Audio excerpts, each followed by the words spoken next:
امروز در این محفل نورانی گرد هم آمدیم دو مناسبت بزرگ و الهام بخش که در کنار هم قرار گرفتن. میلاد مسعود منجی عالم بشریت حضرت بقیت الله الاعظم ارواحنا لترام مقدمه الفدا و همچنین 47مین سالگرد پیروزی جمهوری اسلامی ایران. دو حقیقتی که هر دو با مفهومی چون امید، عدالت، مبارزه با ظلم و آینده روشن پیوند عمیق دارند.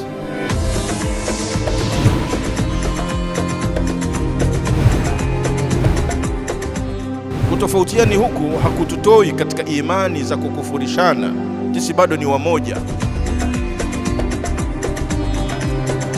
Ndugu zangu, siri ya ushindi wa Uislamu na siri ya ushindi wa Jamhuri ya Kiislamu ya Iran, Uislamu wao la nifaqa fi, Uislamu wao hauna unafiki. Wala takunu kalladhina tafarraqu wa kanu shi'an. Ni katazo la tahrim, ni haramu. Tusiwe kama wale ambao waliokhtalifiana wakawa makundi, na hili ndilo analolitaka adui wetu. Aduuna wahid, adui yetu ni mmoja.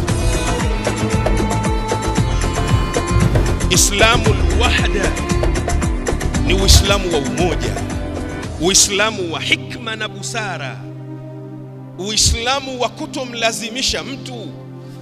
Kwenye kichwa changu hapa, baada ya ushindi wa Jamhuri ya Kiislamu ya Iran, al-Imam al-Khomeini al-Azim hakuwalazimisha wa Irani Qur'ani iwe ndiyo katiba yao. Aliwaacha wachague wanataka mfumo gani, lakini Khomeini akasema yeye anataka mfumo wa Jamhuri ya Islamia.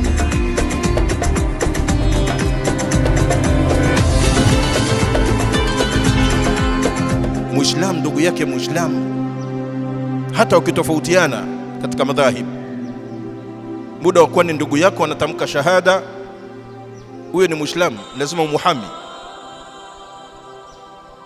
إنما المؤمنون في توادهم وتراحمهم وتعاطفهم كمثل الجسد الواحد إذا اشتكى منه عضو تداعى له سائر الجسد بالسهر والحمى.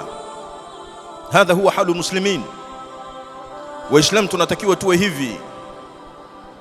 Muislamu Palestina anapodhulumiwa, hii si kwamba ni dhulma imefanywa dhidi yako wewe Muislamu wa Tanzania. Huu ndio Uislamu aliyotuachia Mtume Muhammad sallallahu alaihi wasallam.